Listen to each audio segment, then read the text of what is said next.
माझं नाव कुलदीप राघोबा कदम, गाव बिल्लाळी, तालुका मुखेड, जिल्हा नांदेड। मी बिझनेस मध्ये येण्याच्या पहिलं मी शेती काम करायचं। मला किडनी स्टोनचा आजार होता। कसं राहते बघा, मॅडम निर्णय घेतले, मला ह्या बिझनेसवर विश्वासच नव्हता। मी शेताच्या बाहेर कधी निघालेलेच नाही मी, आणि माझं शिक्षण पण नाहीये। मॅडम निर्णय घेतले, 4 महिने मॅडम केले स्वतः, पैसे पण यायला लागले, तरी या पैशावर विश्वास नव्हता माझा। मॅडम वडजी मॅडम भरपूर मला सांगितले, पण मी निर्णय काही चांगला घेतलो नाही। पुन्हा मला रिझल्ट आला, शेतामध्ये रिझल्ट घेतला मी, मुतखड्याचा मला चांगला रिझल्ट आला।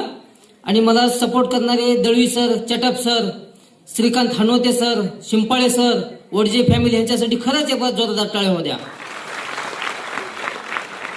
मी एवढा निगेटिव्ह माणूस की हॉलमध्ये तेवढा निगेटिव्ह कोणी माणूसच नसेल, एवढा निगेटिव्ह। ते पॉझिटिव्ह केले त्या माणसाने मला।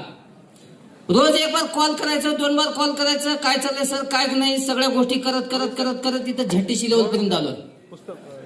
आणि आम्हाला मार्गदर्शन, ज्ञानाची पायरी दाखवणारे बालाजी सोनकर सर यांच्यासाठी देखील मनापासून वंदन करतो मी। खरंच हे बिझनेस असा आहे की मागच्या आठवड्याचं पण इन्कम 9,500 रुपयाचा आहे। मी शेतामध्ये कुठे कमवलो बी नसतो सर। एक बिना शिक्षणचा माणूस ह्या लेवलला येऊन जर पैसे कमवत असेल तर इथला सगळेच हर एक माणूस इथं पैसे कमवतो। कमाडचा विषय नाही की असं कोणी डाऊट घेण्याविषयी डिटेल्स घ्या, ज्याच्या संघ आले त्याच्या संघ बसा।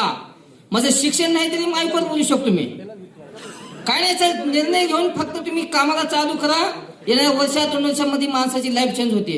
एवढंच बोलून म्हणजे 2 शब्द सांगतो, जय हिंद जय महाराष्ट्र।